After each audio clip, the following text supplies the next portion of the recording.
Sa mga hindi pa nakakakita ng current transformer guys, yan yung current transformer natin, tatlo. Kung makikita natin, no? Yan, tatlo yan siya.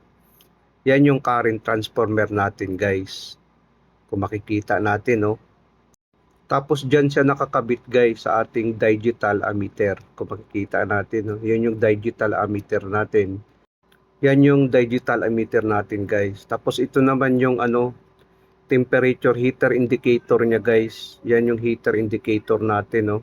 Makikita diyan kung ilan na yung temperature ng heat natin. Tapos i-on natin tong selector switch para makita natin yung sa ammeter natin. Yun, gumagana yung contactor natin.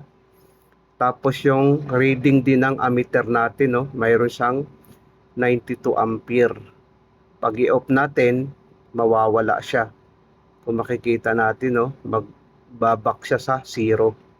Yan yung digital ammeter natin guys. Tapos ito na yung ammeter natin, no. Mayroon siyang dalawang wire. Kung makikita natin, no, nakaparallel yan siya guys. Nakaparallel ang connection yan, no. Dalawang wire nakaparallel. Tapos dyan naman sa nakakabit sa ating ammeter, digital ammeter indicator yung wire na yan. Dahil yung sa kabila kasi niyan, yun yung sa power line niya, yung sa kabila. Ganun siya guys. Dalawang wire yan, no? Naka-parallel connection siya.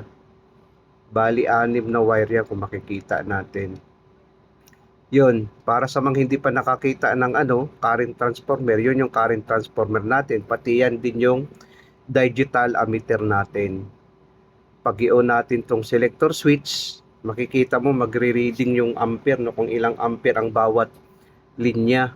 So mayroon sang 93, 92 at saka 92.40 ampere, 92.76, 93.80.